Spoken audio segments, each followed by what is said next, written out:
Olha, quando o assunto é coração, todo cuidado é pouco, né? Além dos cuidados que a gente já conhece, também é necessário realizar exames, consultas para verificar como está o funcionamento do sistema circulatório.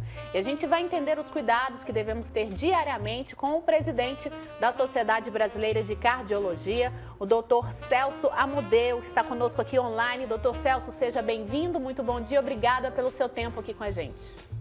Bom dia, é um prazer estar aqui com vocês. Doutor Celso, vamos começar então falando para o pessoal. É mesmo importante ter esses cuidados específicos, diários aí com o nosso coração?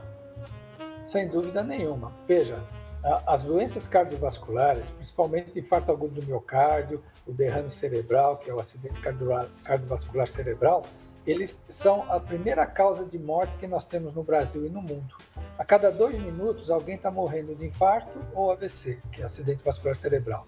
Isso só já mostra a importância que nós temos de procurar investigar o nosso aparelho cardiovascular para saber a nossa saúde, como é que ela anda. As doenças cardiovasculares, elas têm um fator genético. Então, quem nasce numa família de alguém que teve infarto ou derrame cerebral abaixo dos 55 anos, tem que se preocupar, sim, se o pai e a mãe teve um desses problemas, porque ele tem maior chance de desenvolver essas complicações numa determinada fase da vida. É possível prevenir? Sim, é possível prevenir. Mesmo eu tendo o fator genético para desenvolver a doença, dependendo do meu estilo de vida, do meu controle médico periódico, eu vou ter condições de postergar ou evitar completamente o surgir esse tipo de doença para nós. Então, um estilo de vida saudável é fundamental desde criança na orientação alimentar, na atividade física, na qualidade do sono, uma série de coisas que nós fazemos a orientação de acordo com os exames que a gente observa quando o paciente vem ao consultório. Exames esses como o açúcar no sangue, o colesterol, o nível de pressão arterial, dentre outros. Tá certo, doutor Celso. Seja muito bem-vindo. Bom dia para o senhor. Eu gostaria de entender o seguinte, o nosso coração, ele dá sinais de que algo está errado, a pessoa costuma ter sintomas ou esses problemas eles costumam ser silenciosos? Então, quando nós falamos de doença do coração, nós falamos de doenças que são primárias do coração e doenças que são secundárias a outros problemas como hipertensão, diabetes, colesterol elevado e assim por diante. Das doenças primárias, elas muitas vezes, o indivíduo tem essas doenças e nem apresenta sintoma, vai apresentar sintomas numa fase mais tardia, como doença própria do músculo do coração, que leva ao que a gente chama de insuficiência cardíaca. Então, isso vai tendo um comprometimento, a gente tem condições de identificar isso mesmo antes do paciente desenvolver sintomas, e os primeiros sintomas podem ser erro nos batimentos cardíacos, o indivíduo sente umas palpitações, o indivíduo pode ter insuficiência cardíaca como cansaço, dor no peito, uma série de sintomas podem aparecer. E existem também os quadros agudos, que a gente chama como um infarto agudo do miocárdio, que o indivíduo pode ter dor no peito. Mas eu chamo a atenção que algumas vezes o indivíduo pode ter infarto sem dor. Daí a importância de fazer o acompanhamento. Não é incomum em pacientes diabéticos eles terem um infarto agudo do miocárdio sem ter a dor. Veja a importância que nós temos na necessidade de fazer os controles médicos periódicos nesses pacientes para que a gente procure identificar o mais precocemente o risco que ele tem de desenvolver doenças cardiovasculares. Hoje existem tabelas onde a gente coloca na tabela a idade do paciente, a história do paciente, a pressão arterial, o colesterol, a glicemia, se ele fuma ou não fuma, e só isso já permite a gente ter uma ideia de cálculo populacional do risco que ele tem em 10 anos de vir a ter um infarto do miocárdio. Já tem como fazer essa triagem, né? Doutor Celso, a pressão alta e o colesterol são doenças do coração? A pressão alta e o colesterol são doenças que levam a comprometimentos cardíacos. Os órgãos-alvos da doença da hipertensão arterial é o coração, os rins e o cérebro. E o colesterol, o órgão-alvo, são os vasos. Então, aonde tiver vaso, o colesterol pode comprometer. Então, muitas vezes a gente pensa que o colesterol é coração, mas o colesterol pode ser cérebro, o colesterol pode ser rim, o colesterol pode ser intestino, pode ser uma série de coisas, dependendo do tipo de vaso que ele acomete, porque a doença do colesterol, que nós chamamos de aterosclerose, ela é uma doença universal. Então, onde tiver vaso, ela pode comprometer carótida, membros inferiores e assim por diante. Tá certo, doutor. E o consumo excessivo de sal, ele pode desencadear a hipertensão? Qual é a quantidade ideal? Existe um padrão para todo mundo, não? Veja, o sal é uma coisa muito interessante, porque a gente achava que o sal era problema só para os pacientes que têm hipertensão. E hoje a gente tem dados que mostram que excesso de sal aumenta a mortalidade, diminui o tempo de vida das pessoas de acordo com o tempo que ela passou exposta a um excesso de sal. Então, orientação para se comer pouco sal vale para todo mundo, principalmente os pacientes que têm hipertensão ou que têm história familiar de hipertensão, mas ainda não desenvolveu a hipertensão arterial. Então, o que é comer pouco sal? Na realidade, 75% do sal que nós comemos vem dos alimentos processados e industrializados. E aí a gente diz, mas eu não como isso. Mas se a gente come todo dia na nossa alimentação básica, pão, queijos, coisas que vêm em vidro, em lata ou em plástico salgado, embutidos, são as principais coisas, alimentos processados, que contêm muito sal. Então nós temos que ter muito cuidado no consumo desses produtos que faz parte hoje em dia da nossa base alimentar diária. Então, o quanto se deve comer de sal, nós dizemos que o indivíduo que tem pressão alta, ele não deve comer mais do que 4 a 5 gramas de sal por dia. Um pãozinho francês tem quase 1 grama de sal. Então, se o indivíduo comer um pãozinho no café da manhã, no almoço e na janta, praticamente ele já comeu todo o sal que ele precisa para o dia todo. Então, as pessoas que têm hipertensão, é fundamental que elas evitem ao máximo a alimentação de produtos processados e industrializados. Então, fazer uma dieta à base de verduras, carne, peixe, frango, pode fazer o seu arroz, feijão, macarrão, adicionando uma quantidade de sal suficiente para dar sabor. Essas são as orientações. Então, o sal é muito importante. E eu completo dizendo por que eu digo em relação à hipertensão e mesmo aos normotensos. Hoje nós temos trabalhos que mostram, para cada 20 milímetros que você aumenta, ou 20 pontos que você aumenta na pressão máxima, que é a pressão sistólica, né, quando a gente fala 12 por 8, 12 é a abreviação de 120, e isso corresponde à pressão máxima, e 8 à pressão mínima. Para cada 20 milímetros que eu aumento aí de 12, eu dobro o risco que o indivíduo tem de ter um infarto. Então, o que acontece? Se eu orientar as crianças desde pequena a comer pouco sal, com o avançar da idade, a pressão arterial não sobe.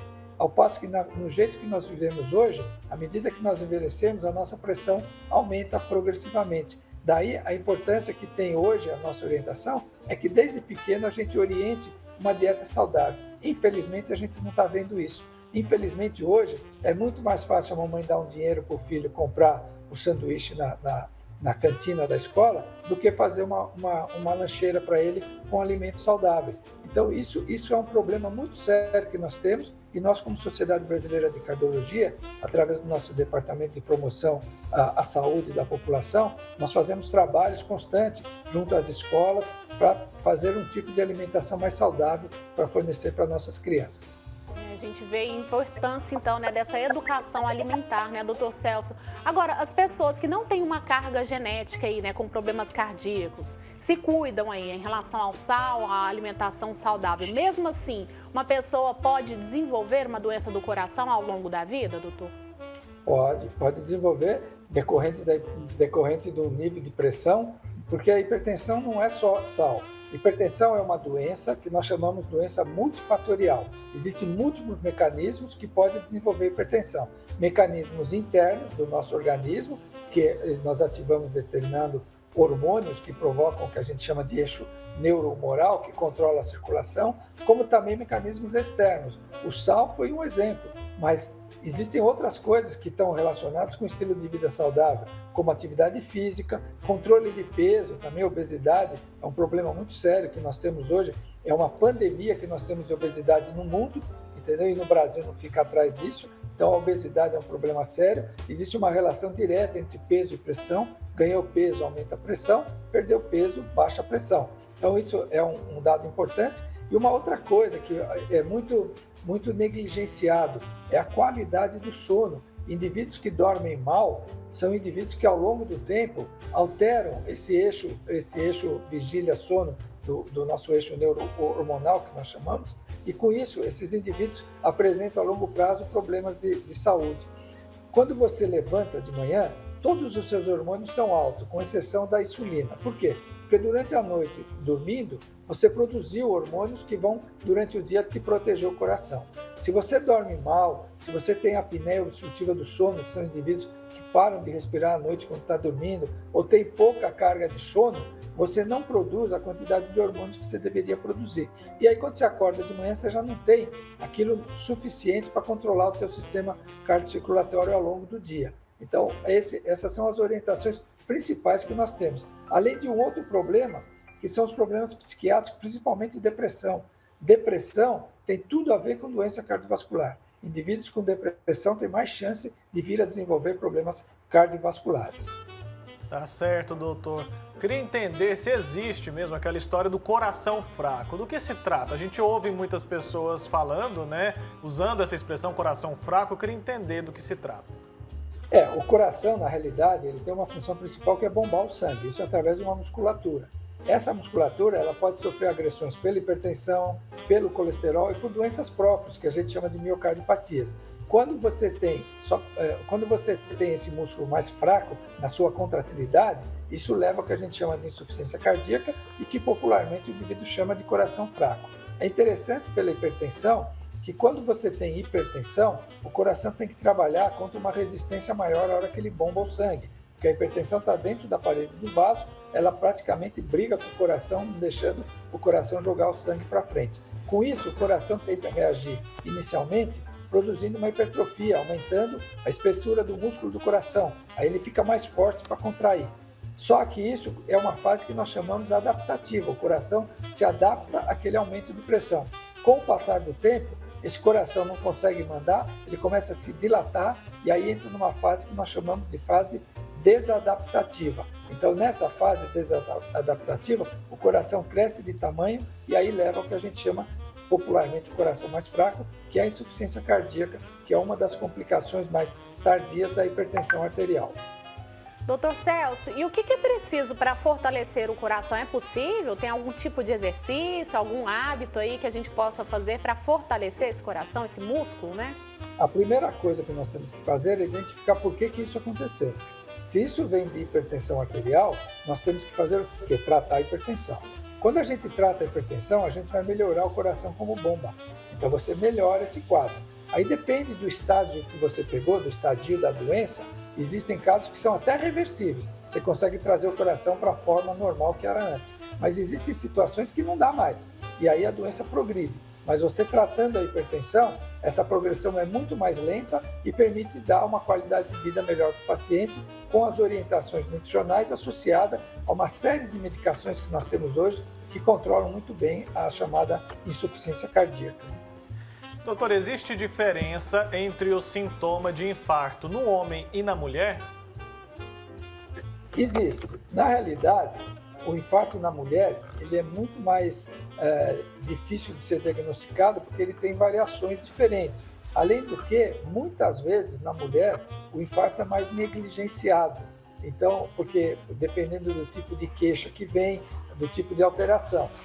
Infarto na mulher, às vezes você pode ter infarto sem sintomas e às vezes você pode ter infarto com sintomas que vão mascarar o tipo de uma gastrite, o tipo de uma doença na parede do coração, de músculo, uma série de outras coisas. Isso no homem também acontece, mas muitas vezes a gente acaba não valorizando muito a sintomatologia de queixa das mulheres, né? Então, a gente acaba tendo problema no diagnóstico. Daí a importância que tem de fazer os chamados exames complementares. Então, sempre que chega, mesmo que não é uma história típica, a gente tem a tendência de fazer o eletrocardiograma, às vezes de fazer o teste na esteira, o teste de esforço, que nós chamamos, que ajuda a identificar se existe ou não alguma obstrução nos vasos do coração. E aí prevenir que o infarto venha a aparecer. E as mulheres na menopausa, doutor Celso, elas ficam mais vulneráveis às doenças do coração? Na menopausa, o que acontece é o seguinte, a mulher até a época da menopausa, ela tem a proteção do estrógeno. Então, teoricamente, essa doença é mais comum no homem do que na mulher, até a mulher entrar na menopausa. Quando ela entra na menopausa, ela perde essa proteção do estrógeno e ela passa a ter o mesmo risco que o homem para vir a desenvolver uma doença cardiovascular. Dependendo da mulher, quando ela entra, por exemplo, numa situação de maior estresse no mercado competitivo, ela começa a ter outros fatores que vão agredir o seu sistema cardiovascular, aí ela passa a ter um risco até maior que o homem de ter um problema, um infarto agudo do miocárdio. Tá certo. A atividade física, doutor, é sinônimo de coração saudável ou não necessariamente? Atividade física é fundamental na nossa vida desde pequeno.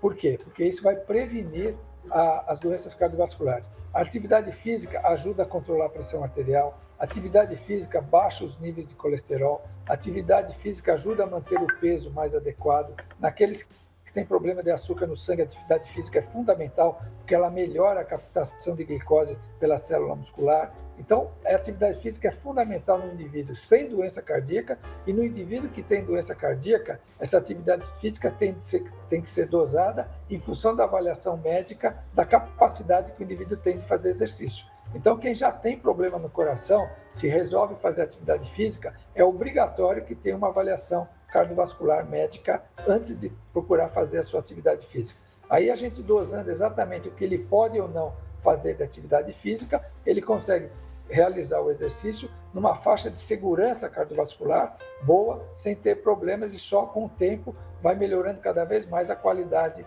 desse coração. E qual que deve ser a rotina de consultas ao cardiologista? Somente pessoas que têm problemas cardíacos diagnosticados é que devem ir a esse especialista ou não? Com que rotina a gente deve procurar? Não, a gente recomenda que os indivíduos, pelo menos uma vez por ano, procurem um serviço médico. Não existe um valor exato de tempo que eu digo para você, é nesse tempo que tem que procurar. As diretrizes brasileiras de cardiologia tendem a colocar que o indivíduo que não tem nada, e é jovem, a cada 2, 3 anos ele faça uma avaliação cardiovascular. Mas isso depende muito, porque se o indivíduo é jovem e está numa família que tem vários casos de problema cardiovascular, desde jovem ele tem que procurar fazer a avaliação. Não é incomum a gente observar no consultório indivíduos jovens que não sentem absolutamente nada e que têm um colesterol muito alto. É o que a gente chama de dislipidemia familiar, né? Também hipercolesterolemia familiar. Isso é uma coisa que ele não sente nada e encurta muito a vida do paciente. Então, o que a gente recomenda? Que a criança, é muito importante que o pediatra faça uma avaliação cardiológica, e ele tem todas as condições de fazer, não precisa ir no especialista. Quando ele encontra um sopro no coração, uma arritmia mais complicada, aí ele encaminha para o especialista pediátrico em cardiologia. Mas os mais jovens, adolescentes, pelo menos uma vez por ano, fazer uma avaliação onde vai se checar o nível de colesterol, a pressão arterial, ver se está no peso adequado para se fazer a prevenção de problemas cardíacos. Nos indivíduos mais velhos, não tem dúvida que pelo menos uma vez por ano, e quem não sente nada, fazer todos os exames de sangue, fazer a avaliação cardiológica, pelo menos um eletrocardiograma, um raio-x de tórax, um bom exame físico. Isso já ajuda bastante a gente identificar se ele tem maior ou menor risco de ter um problema. Então, essas são as orientações que a gente dá para a população de modo geral. Tá explicado, doutor. E no caso das pessoas que sofreram ali, que tiveram a Covid-19, existe alguma comprovação de que elas podem ter sequelas no coração? É recomendado que procurem um especialista, um cardiologista? Sem dúvida.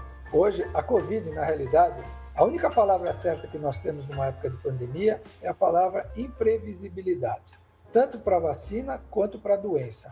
Por quê? Porque hoje nós estamos aprendendo com a Covid, nós estamos numa época de pandemia, e isso é uma época igual na guerra, onde eu vejo muitas pessoas falar, não, tem que respeitar o direito de tomar vacina ou não tomar vacina. Eu acho que na época de guerra prevalece o senso comum da população, não o desejo individual de uma pessoa, porque você está correndo o risco de disseminar cada vez mais o problema. E a gente sabe, então, tudo é imprevisível.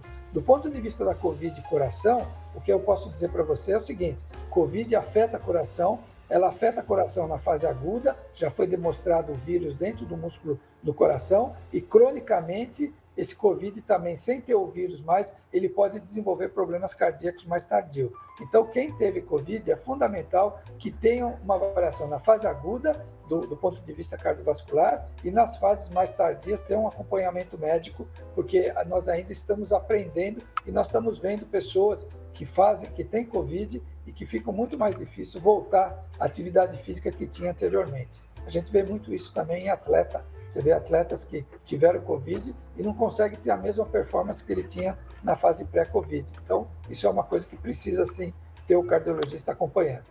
É verdade, doutor. Para encerrar, gostaria que o senhor fizesse aí algum alerta importante da Sociedade Brasileira de Cardiologia, já que a gente está falando sobre esse assunto, que acho que toda família, né, tem interesse, porque é muito difícil a gente não conhecer alguém, pelo menos, que sofre com os problemas cardíacos, né?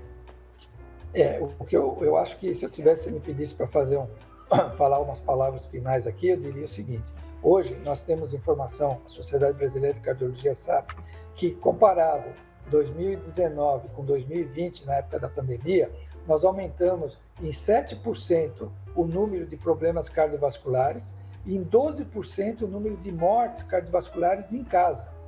E isso está acontecendo por basicamente 3 motivos. Primeiro, que com a pandemia as pessoas ficaram com medo de procurar serviço médico para não se contaminarem. E também, a segunda coisa é que muito serviço médico fechou, não está atendendo mais rotina, porque tem que atender Covid. Isso vale para ambulatório, como vale também para pronto-socorro nas emergências. Então, essas 2 coisas em conjunto fizeram com que o indivíduo fique mais tempo em casa. E isso faz com que aumente a taxa de complicações, ou seja, quando você tem uma dor no peito, você tem que procurar logo o médico. Músculo do coração é tempo. Quanto mais tempo demora, mais músculo vai ser destruído e mais coração fraco o indivíduo vai ter pós esse evento. Então, o que acontece? O indivíduo não procura ou procura tardiamente e aí aumenta as complicações. Então, está morrendo mais gente em casa do que antes da Covid, por causa disso que eu coloquei. Além de também termos essas complicações que eu falei para vocês, que você pode ter um envolvimento cardíaco e vai se manifestar mais tardiamente. Daí a necessidade da gente acompanhar. Então hoje eu diria que o grande problema que nós temos é que nós aumentamos a principal causa de mortalidade que nós temos no Brasil e no mundo, que são as doenças cardiovasculares, devido a esses fatores que eu coloquei para vocês. Eu acho que essa é a melhor mensagem que eu poderia dar no dia de hoje para a população se cuidar.